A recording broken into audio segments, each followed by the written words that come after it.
How to get started with YouTube.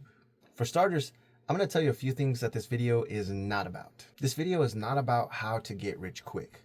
Because let's face it, there's no simple way to make money, but then again there is. But you have to do the digging, or in other words, you got to think like a detective to solve the crime. Next, what equipment you should or shouldn't have. Let's also face the fact that the economy is slowly improving to an extent, but then grocery shopping kind of feels like the economy is giving everyone a big ass wedgie. This video is also not about how to hack the YouTube algorithm. Sorry guys, I can't give those answers away. Although I wish I could tell you how to perfectly navigate YouTube's Pandora of an algorithm. Where's the fun in that though, right? And last but not least, this video is not a step-by-step sexual intercourse book, so you can make sure that you're an outstanding porn star. The other side, I'd like to explain to you briefly what this video is from an abstract sense all the way down to the direct interpretation. First, this video is about the mindset that I suggest you should, explore and grow in when starting to do YouTube.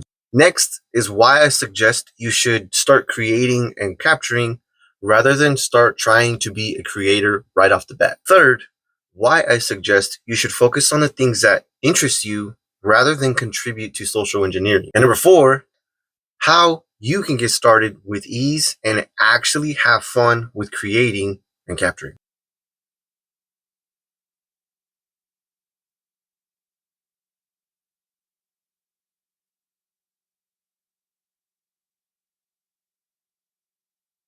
Okay, so this is Act 1, and it's revolving around the mindset I suggest you explore and grow in when thinking about starting a YouTube channel. And that mindset is a student mindset. I know it sounds cliche, but let me break it down. So when you think about a teacher, what comes to mind first? Most likely the teacher is well educated or well versed in whatever category or subject matter that they're teaching, right? And obviously in the United States, you got to go through some schooling or higher education in order to be even considered put into the schooling system to become a teacher.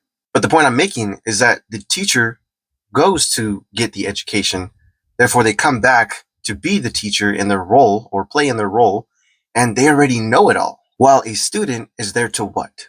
To learn, right? Now, one of the best pros of exploring and growing in a student mindset, I would say is the amount of grace that is provided for you to make mistakes or when you go on many different adventures. For instance, let's say that you're going to make a video today on how to draw realistic puppies because you have the experience and you've done this over and over plenty of time. While this also gives you the ability to break down the concepts step by step for someone to easily understand. Then you upload the video, and guess what?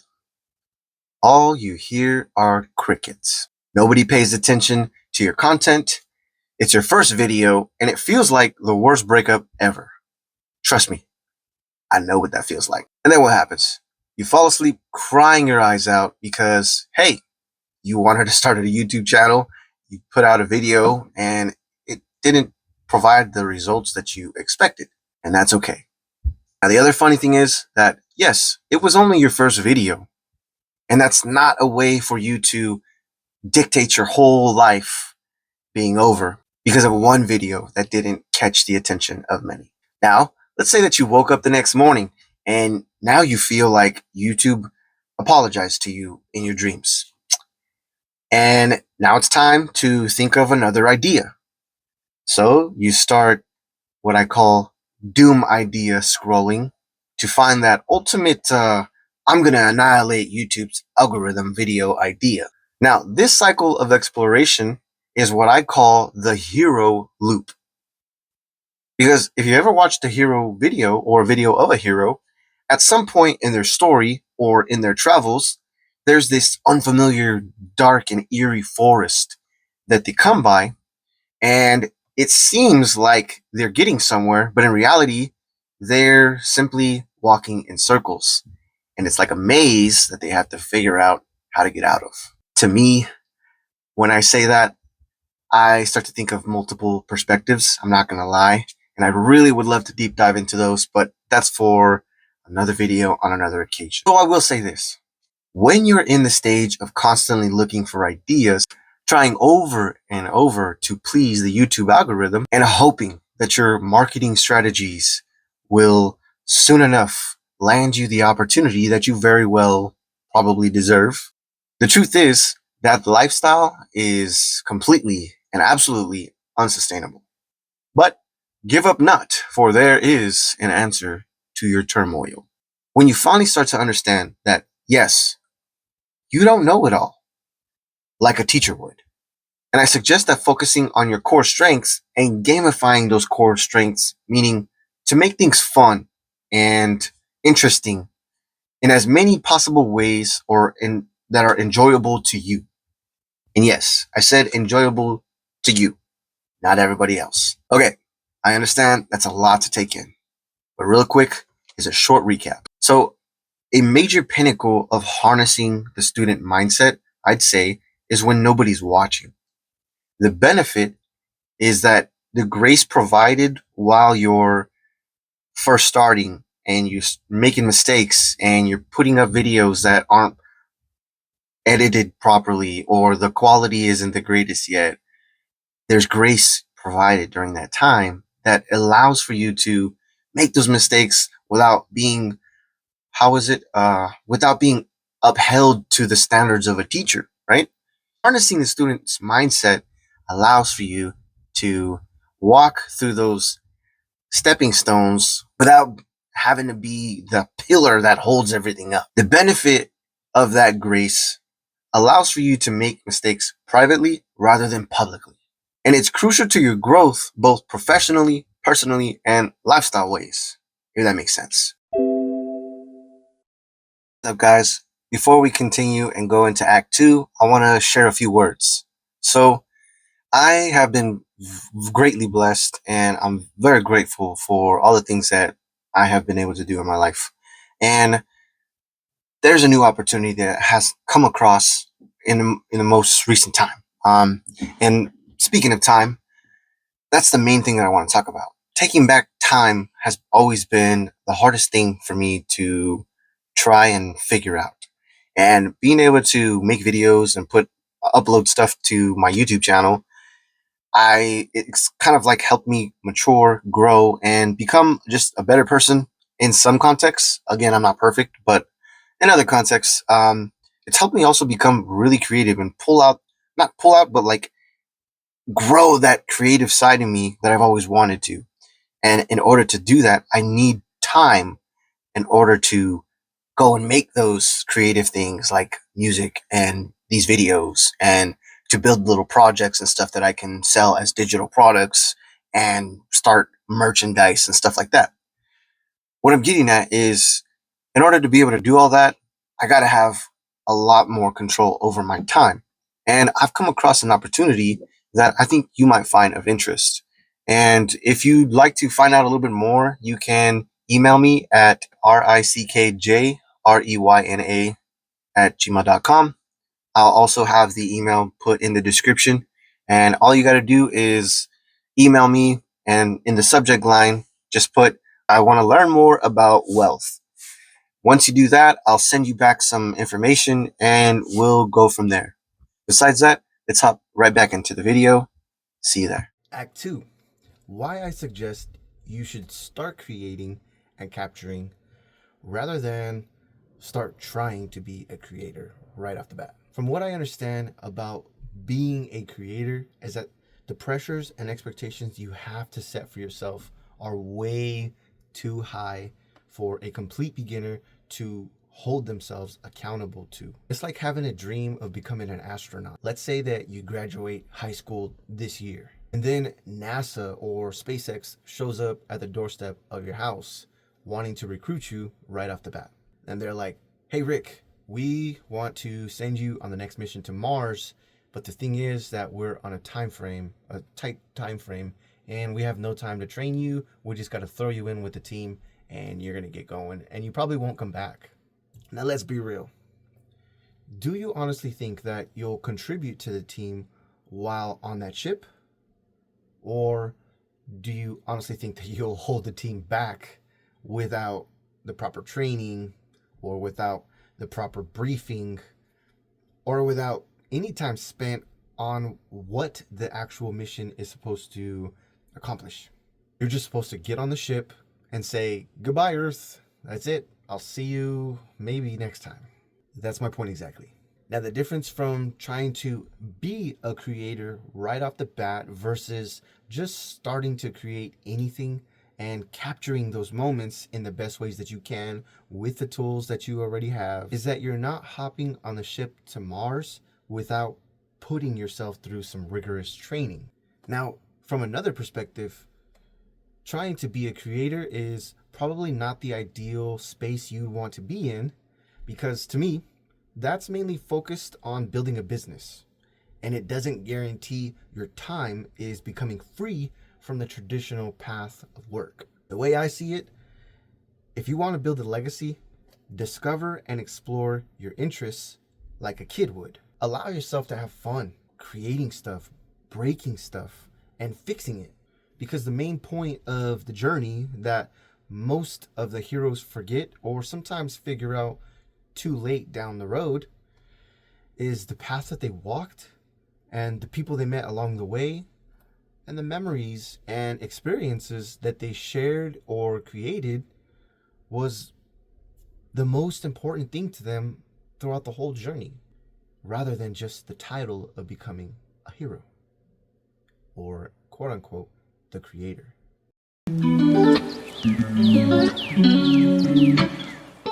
What's up, guys? I want to interrupt this video before we hop into Act 3 and share something really fast regarding my newsletter. So I started a newsletter probably about the beginning of this year or end of last year, if I'm not mistaken. And I set a goal for this year to deliver one newsletter every month this year. And so far, I've been doing great. We've only made it through February, and I mean, other years I've started it and then I'm like, it's not really something that I'm really enjoying. And this year is something different about it. So without further ado, I'd like to suggest to you to check out the link in the description to join my newsletter. You'll only receive one email a month from me, I promise.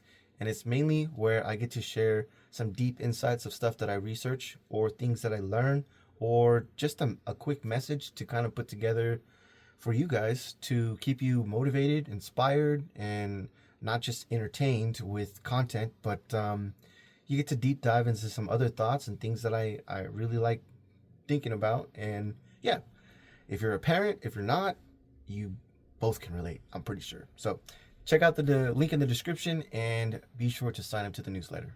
Let's get back to why I suggest you should focus on the things that interest you rather than contribute to social engineering. Now, if this is your first time hearing about social engineering, here's the definition for you. The use of centralized planning in an attempt to manage social change and regulate the future development and behavior of a society. And here's the second definition. The use of deception to manipulate individuals into divulging confidential or personal information that may be used for fraudulent purposes. Wow. For me, I had to figure this out the hard way. But for you, you can jump a million steps by simply hearing me out in this video. So why I suggest you should focus on things that interest you rather than contribute to social engineering is because if you're not interested in turning your lifestyle into a business, then why not explore your interests? Otherwise, here's the dirty truth about turning your lifestyle into a business. For starters, the amount of energy and time you have to put into studying other people's interests, patterns, thoughts, psychology, etc. is daunting and, quite frankly, exhausting. And if you ask me, I feel like that in itself is unethical to begin with. It's like being a weirdo that peeks through the backyard fence every day just to study the patterns of their neighbors. On another note, try not to be naive about your personal and private life because, like Kendrick said, clout chasing, that's a hell of a disease, brother.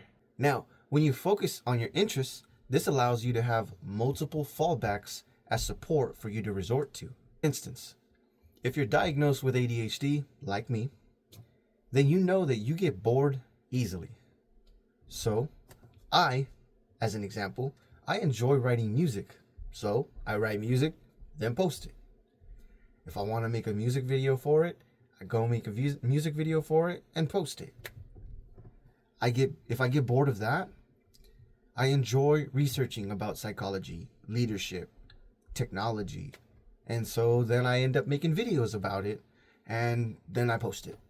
If I get bored of that, I enjoy sports, gaming, camping, etc. Many of my interests. So you could say my channel is not tied to only one niche, but rather a jack of many trades to cater to my understanding of myself, aka the ADHD. LOL. The next day. Hey guys, I promise this is the last time that I'm going to interrupt the video, but I am a solo creator, so therefore I have to get creative with how I present the things that I do, like my digital products that I have available. And that brings me to, I guess, broadcast that I'm a Notion creator and I have templates available, both free and paid. So if you're looking for templates like perhaps a dream journal, I created one that's for free.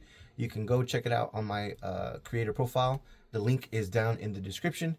And also, if you're maybe have like a startup SaaS idea and you need a complete back end, I have built this super duper intelligent, I guess, project for you that is for sale.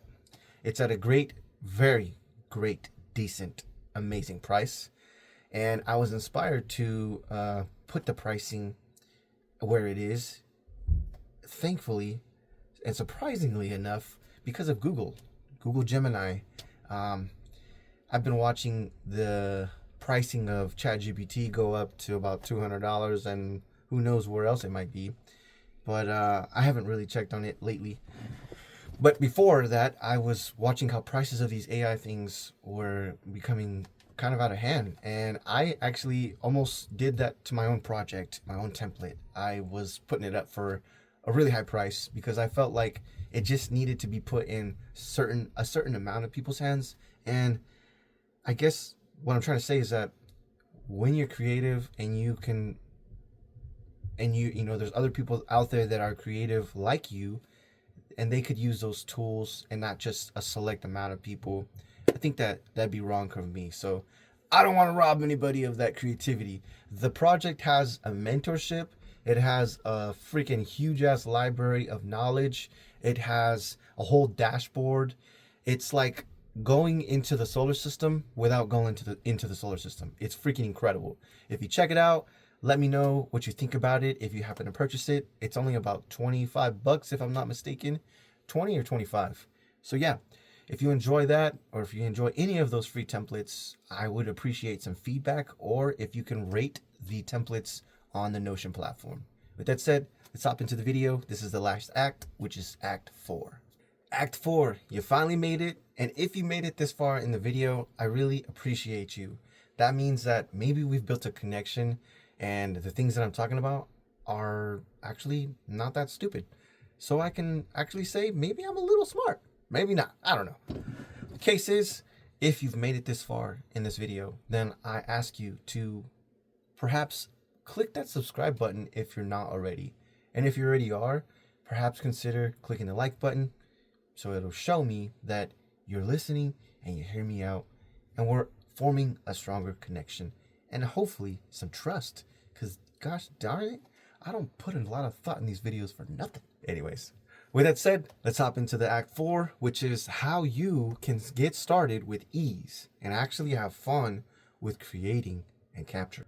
One thing is for certain, is for sure you can get started today, like now. And most importantly, with the cameras that new phones come with, or I guess come equipped with nowadays, is pretty incredible, if you ask me. I'm a Galaxy guy, so no offense. I Don't get me wrong. I absolutely love to use MacBook for video editing. And I'm working my way up to it again because I had to get rid of my other MacBook. Long story. But anyways, I like Mac. Don't get me wrong. But as far as my phone, I'm a Galaxy guy. So I've been sticking to my roots with that for years now. And when it comes to capturing footage, I could pull out my Galaxy S24 Ultra with confidence that I'll be able to focus on the shot rather than the doubt or the thought that pulling out my phone and I know that I might not have the quality that I'm expecting to have. You know what I mean? Like, it's too much for me as a creative. I got to be able to just pull out my phone and capture something that I want to capture. And if I get this idea, I want to start practicing filming it right off the bat and know that I'm going to have quality and see what it looks like as far as the result, because the camera is already legit. Next, I'd say, I said it once before that, inspiration can be found anywhere. And if you don't think so, you probably need to go live in a cave or under a rock. With that said, there's absolutely no excuses as to why you shouldn't be able to go out, perhaps take a walk through the city or around your city or in your city, and start thinking of some ideas for you to start creating and capturing, right? You could quickly edit something and then save it to your public database, aka YouTube, and share it. You're not focused on, man, is everybody gonna like my video? Is it gonna go viral? Or am I gonna be the next creator that everybody knows? Or am I gonna be famous? Or am I gonna make tons of money from this? No. Instead, this realization that I had recently is that the most important part is that you're enjoying your life, you're having fun, and you're making worthy of the very precious, valuable time that you have. Because at the end of the day, if you leave this world not exercising or practicing or getting better at any type of skill sets whatsoever, I mean, what are you doing? Are you living under a rock? Jesus. No, but the main thing I want to re-emphasize is that when you take hold of the student mindset, you grab the bull by the horns. The next thing to do is to research how to gamify your life. I mentioned it earlier. Because if you've ever played a video game, I don't know, maybe Super Mario or any first-person video game, part of playing the game is enjoying all of the main quests and not forgetting about the side quests, right? And figuring out maybe even new Easter eggs that other people didn't figure out and it happened to be you. Who knows? Point is that those games might be your favorite ones, or they might not. But if you don't try many new games, many interests, then how will you ever know if you like them or not? And last but not least, I believe that when you can explore your life in that way, by gamifying your life, I believe that you'll enjoy being creative and capturing that creativity rather than trying to sell it in every piece of content that you create. Eventually. It's Rich Rainey Jr. This is the Digital Mechanic channel, I guess you would say. And I'll see you next time in this video. I'll see you in the next video. Peace out and salute.